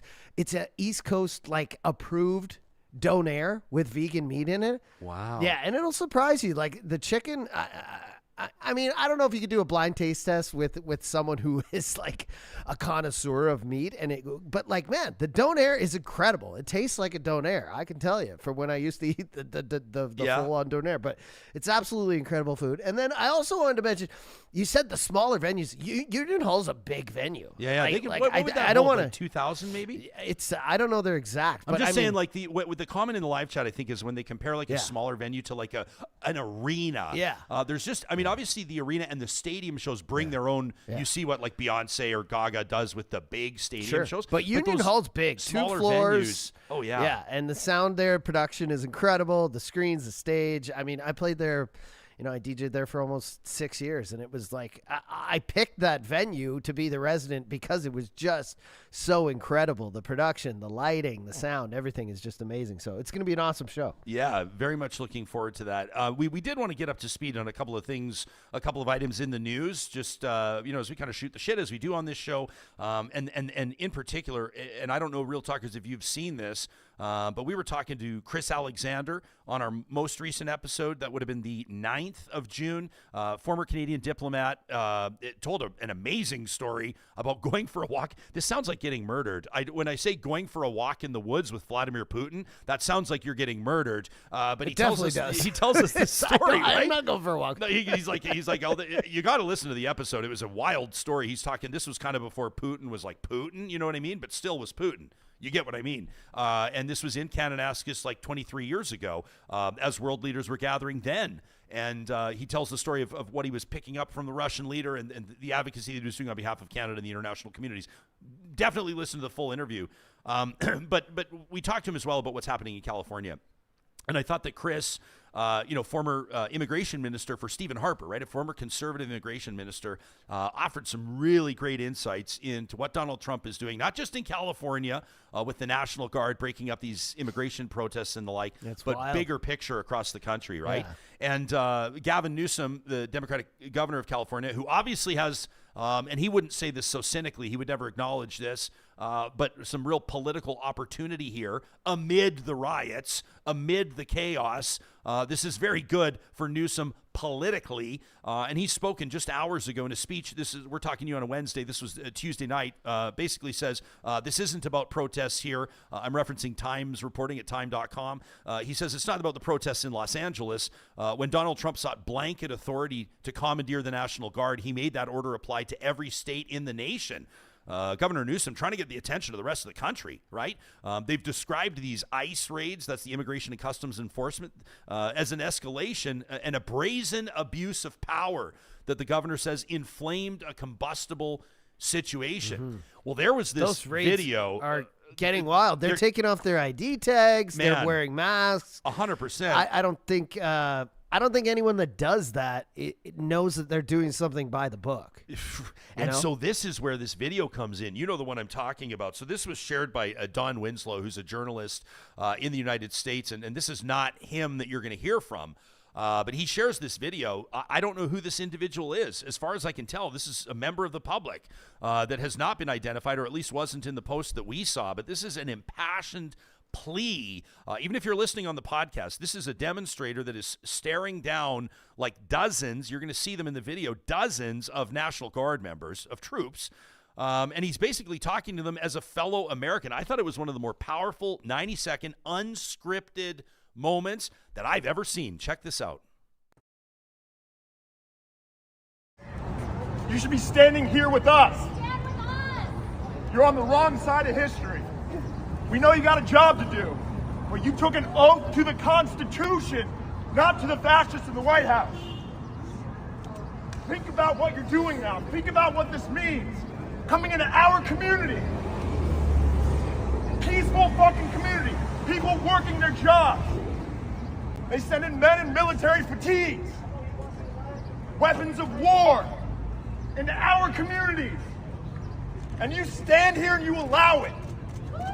I am sick and tired of it. You should be sick and tired of it. You think any of these people in the White House sending you these commands give a fuck about you? Not one of them do. They laugh at you. Our president laughs at you. He calls you fools. He said the people who died overseas in the military were chumps. That's who you're defending right now. Every last... Think about your place in history, ladies and gentlemen. Ask yourself when you wake up tomorrow. I don't know if you have kids. Ask yourself the future you want for your children. Is it this? You can answer me. Is it this? Do you feel good about this? Wow. So we got some real talkers in the live chat saying that that's Wyatt Russell, who would be Kurt Russell and Goldie Hawn's son. Interesting. I guess you'd see where he could get the performance talent or the messaging talent. But I just thought that was an incredible address right? You're talking to somebody, and I know that, you know, it's very interesting. I cannot speak with any experience to what it's like to work in law enforcement, as a police officer, as a member of the National Guard, as a member of the military. Obviously, in those scenarios, you sign up. This is my civilian assessment of it, but you sign up with a willingness to follow structure and to follow orders and to work as assigned. And you can't have like cops and members of the military either agreeing to do the work or to not do the work, or to follow the assignment or to not, or to follow orders or not, based on their personal politics or how they feel in a situation, generally speaking. However, in a situation like this, I think it would be, everything that he said is correct. There is nothing that he said that is inaccurate. I mean, when he said it, when he talked to them directly at the end and Right. said, Are know, you "Do proud of have yourself?" Kids? Are you thinking about it? Right. I was just like, man, if only one person answered him, like he was asking them to answer him. I'm sure it didn't fall on totally deaf ears, although I'm sure a bunch of those people out there in the riot gear, you know, working for the government and for the National Guard and for the police were you know, who is this guy, whatever. But there's no way what he said there didn't resonate with at least a few of those people. Yeah. Saying, like, you know what, like these riots up until this point, other than people, you know, breaking some things and you know, I've seen they burned a few cars, whatever. There's no real violence going on the side of the civilians. Yeah. All the violence is coming from the other side. And these people are mad about these things that are now coming to light that were happening before the riots. But now that we're seeing like the ICE officials literally wearing masks and taking off their ID badges. I mean, this is super questionable stuff that's happening right now. And even before, we didn't like that it was going to happen. We didn't like that there was going to be mass deportation. And even if you're a conservative, even if you're someone who's like the economy, they're draining, man, deporting millions of people is going to cost the economy billions more than it will to legalize those people and get them set up in the economy, working jobs to make money for their family. It's been proven time and time again that it'll take a few $1 billion to do that. And it'll take like $46 to $50 billion to deport these people and to use weapons and to put them on planes and put them back where and house them and jail them until they're gone back to their countries. It's so much more money for the economy.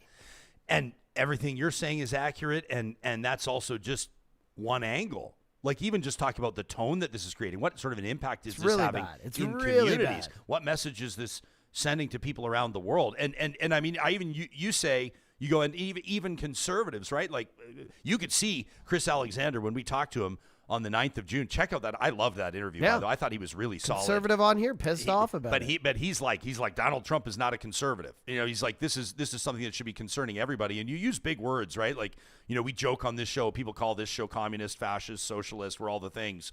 But when you start affixing labels, we want to know, does it fit? Is Donald Trump actually acting as an authoritarian here? And I thought that former Minister Alexander laid that out in excellent fashion. Lightning Rod says Trump's a gangster, if you haven't figured that out yet. Chris Alexander said the exact same thing in the interview. He said he's following, what did he say? He's mafia style. Mafia style leadership, that's right? That's the only thing I can equate this to now, because I understand that he's a money guy, and I understand that he wants to make America back to its glory. But everything he's done this term, I mean, last term he tried some things, you know, before Biden, you know, had his term after, that I thought were like, okay, he's trying to make the economy stronger. He's trying to make Americans richer. He's trying to do what he said. But this term, I'm like, dude, tariffs are not going to make America richer. Deporting all these people for billions of dollars is not going to make people richer. It costs tax dollars. So everything he does now, I'm like, who is this helping behind the scenes? It's 100%. Not the American people. Yeah, Wobbly Inc. says that clip gave me goosebumps. Good on that guy. Others say these actions by the president are going to backfire terribly. Karma's Loving Backhand says you can only step on the neck of the people for so long, and this is going to get really ugly, and it's a real shame. Others of you are taking issue. Justin says, like, yeah, you can, as a police officer, member of the military, not take orders based on your persuasion. Of course you can, but like, you're resigning, you're leaving, you're quitting. It's whether it's a dishonorable discharge or whatever. Like, but that's the end of your career there, right? That's all I'm saying. And I don't think it's a controversial statement to suggest that frontline law enforcement follows orders. That is what they do. It's exactly what they do. But others are not wrong. When Emily says, for example, just following orders can lead to war crimes convictions. also true. I mean, I'm not trying to compare the two, but like the people running gas chambers at Auschwitz were, you're right, just following orders. That didn't absolve them of their responsibility or ultimately of their accountability. And that's, although a whole bunch of them moved to basically, other countries in South America and did get away with it. But I digress. That's not the point. I think we're on the same page here. I'm just saying, for someone like that civilian, whether or not that was Kurt and Goldie's son, I don't know. But for someone like that to make a plea to these people, you wonder if that seed is planted or if they're already having the thoughts themselves, knowing that what they're doing is wrong, or knowing that, hey, listen, as a member of the National Guard, this is not what I signed up for, not what I signed up to do. You wonder. I mean, a lot of you were pointing out that there have been, rumblings, rumors. I don't know if anybody's gone on the record in saying this, but a lot of you were saying, members of the military or members of the National Guard are saying they didn't sign up to basically violate people's constitutional rights. 100%. And maybe that's what I was hoping he was getting across to them when he was saying that, is even if they don't stop now, maybe if they come to do something in the future or over the next few weeks as this escalates and gets worse, maybe they'll have a second thought where they're like, this is something, I didn't sign up to do this. I signed up to help protect people and defend the Constitution. And what we're doing here doesn't really seem like that. Yeah, absolutely. Another story that we're following, this drives me absolutely crazy. Just had someone in the chat say, are you referring to the other video? I don't want to address that comment because the comments like that drive me fucking crazy. When someone's like, too much Trump talk. Can we please talk about Alberta? Donald Trump is the most powerful. If you ever want to drive me fucking crazy, tell me that there's too much Donald Trump talk as the president of the United States, the most powerful person on the planet, is disrupting everything and turning the Canadian economy upside down and about to touch down at the Calgary International Airport for the G7 summit in Kananaskis. If you don't think that we should be paying attention to what Donald Trump is doing or talking about Donald Trump, your head is up your ass, and I'm not going to apologize for it. That doesn't mean that we can't talk about Danielle Smith, because we can do a lot of things all at once. We've talked to you about a band today. We had the mayor of Calgary. We've talked about horseback riding. Real Talk can walk and chew gum at the same time, which brings us to this remarkable comment by Alberta's premier to Vassy Kapelos just the other day. And I recognize that, we were supporting a golf tournament yesterday, so we're a day behind on this. I want to put the comment in front of you, and then I want to get what Real Talkers are thinking on this, especially in the live chat, because I think that the statement itself, and you're going to hear it, and you probably already know the one I'm talking about, is so patently false and ridiculous. But in the bigger picture, I think the premier clarifies what she's trying to say. It still doesn't make it a compelling point, I don't think. And Vassy, a good friend of this show, does a great job of pointing out the hypocrisy in the premier's position. But here it is, then we'll chat about it. For the fourth consecutive year, production of crude oil and equivalent projects reached a record high in 2024, up 4.3% from 2023. I do really quickly want to turn to asking you about... I just want to say, we have an aspiration to double our production, and we could have been at already probably 6 to 7 to 8 million barrels a day. That's what I'm looking at. And why should we hold ourselves back when we know the world wants our products? This is the time for us to build them. Yeah, I guess I'm just countering the idea that things are destitute or that nothing is being developed or production is extremely capped. Like, the numbers bear out a different story. They're not perhaps as high as you and other people in the province or maybe even across the country want to see, but they're not going down. Vassy, we've got the lowest living standards in the world. Like, we're falling behind all the OECD countries in productivity growth and standard of living growth. And that's because these are the kind of projects that consistently fail and do not get built. So we can't sugarcoat that. That is a reality. If we want to be a rich country and we want to be able to keep up with our neighbors in growth, we've got to build things. We've got to dig things out of the ground. We've got to get products to market. We can't keep on borrowing and borrowing and borrowing and watching the kind of situation that we've seen over the last 10 years develop. That is not what Albertans want. It's not what Canadians want. And so I think there needs to be a complete attitude adjustment about all of these projects, because we've lost a lot of opportunity across the board, across the country. Okay, so the premier's biggest point, or the point I think she's trying to make, is that productivity growth and economic growth in Canada has not kept pace with our expectations. We've been lagging behind other leading economies on planet Earth. But to say in front of a microphone that we have the lowest living standards in the world is one of the funniest things I've ever heard a premier say. We do? And I'm like, so it's like, you're trying to argue at the same time. And I know that the point has been made again and again and again because it's so obvious. You can't make the point that Alberta is one of the wealthiest regions in Canada, driving the Canadian economy, packed with economic potential, being held back by Ottawa, but at the same time delivering for people that have high expectations of what community growth, what economic growth, what international performance looks like, etc. And then at the same time argue that you have the lowest living standards in the world. If you take a look, right? If you take a look at the gripe around equalization, this is another one of those words like chemtrails and fluoride.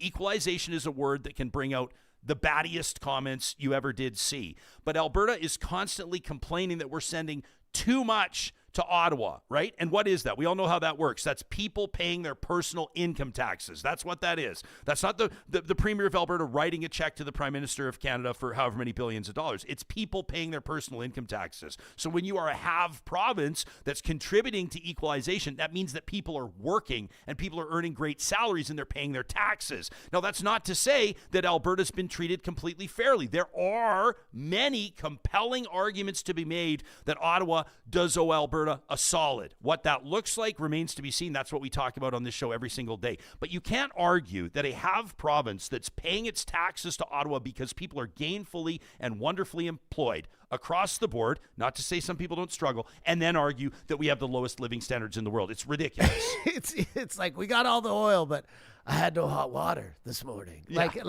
It's like somebody's got to check her on this next time she does media availability. I thought Vassy did a pretty good job, yeah. She did, but that's a huge statement for, and it's kind of disrespectful to like everywhere else, like the Ivory Coast, you name the places that are going through poverty that Ethiopia. have nothing, and to say that Alberta specifically is the lowest living standard in the world while we're, driving around in our It's Ford just funny. F-150s. Like, it's funny. And I know exactly what she would say. If we had her here right now, I know exactly what members of her team would say. They would say, come on, you guys. She immediately clarified. She's talking about OECD countries, and she's talking about productivity growth, and she's talking about metrics that matter. But when you're arguing that you have the lowest standard of living in the world, how about we hand it over to Kathy in our live chat, who says so effectively in one sentence, if we have the lowest standard of living in the world, how can we possibly stand on our own as a separate nation? Yeah. That from Kathy. That's exactly what I was thinking when I heard her say this. I was like,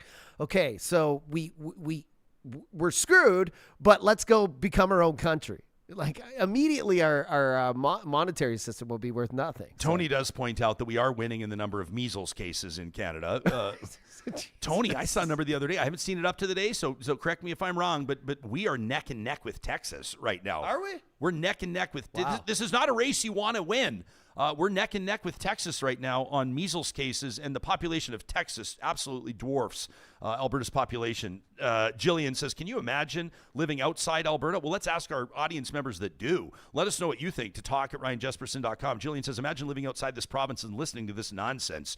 You wonder why we don't get taken seriously? You wonder why, she says, growing up in Quebec, I did not know or care which prairie Alberta was. That from Jillian. Yeah, interesting. I just thought it was a wild statement to make, and of course we're going to get into it with Rob Breckenridge is going to be joining us on our Thursday episode. On the next one, Rob's just launched a new podcast, longtime colleague of mine on terrestrial radio, and I love the way that Rob is wired, the way that he perceives and analyzes politics, leans a little right, maybe a little bit more conservative than some of the other guests that you hear on the show, and that's kind of the whole point. So if you have a question, we always want to give you the heads up on who's going to be joining us. A fascinating roundtable, by the way. I haven't even told you this. We confirmed this yesterday. Did you know that there is a national LGBTQ Chamber of Commerce? No, I wasn't aware of that. No idea that it even existed.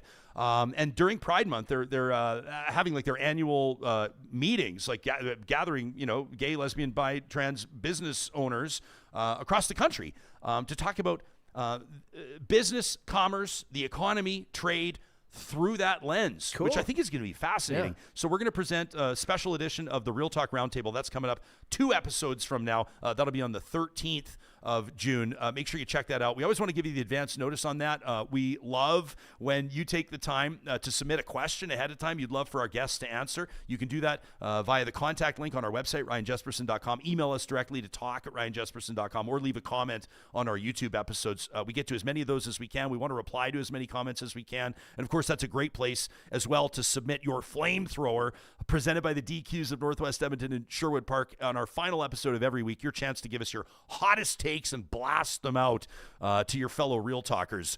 We're able to do all of this with the support of amazing partners like our friends at Friesen Brothers. That's the family-owned Friesen Brothers that's celebrating 70 years. That's right, their 70th anniversary in 2025. We love the story of this business, started by the legendary, the Hall of Fame business leader, that is Frank Loveson, who opened up at that time in 1955 a modest butcher shop in Hinton, Alberta, and grew it to an Alberta institution in 16 different communities, and growing, by the way. Not saying, just saying. I'm not allowed to make any announcements yet, but they're always looking at the next community that they're going to be a part of. Friesen Brothers understands family. They understand good food. They understand the beauty, the art of conversation that happens around the family dinner table. They also understand that families are trying to stretch their dollars further than ever before. It's why I recommend their Family Essentials flyer. You can check it out every week with new updates, specials on all of the items that your family's going to love, including Alberta produce, Alberta proteins, and of course the recipes as well to make those easy family meal solutions. You can find it all at Friesen.com. Appreciate this from Aaron, who just says, great show as usual. Sure appreciate all that feedback. John, appreciate you did some heavy lifting on the technical side today, and those of you that join us on the live stream and later. As we wrap, we just want to remind you, you can also follow us on the social media platforms, TikTok, Instagram, X. You can find us on Facebook and LinkedIn. That's where we're live streaming every single day, 8:30 Mountain Time, 10:30 Eastern, or of course later on demand. Thanks to those of you that have subscribed to our YouTube channel, and tell your friends about Real Talk as we continue to grow our footprint, grow these conversations that truly matter. It wouldn't happen without you. We'll talk to you in 24 hours.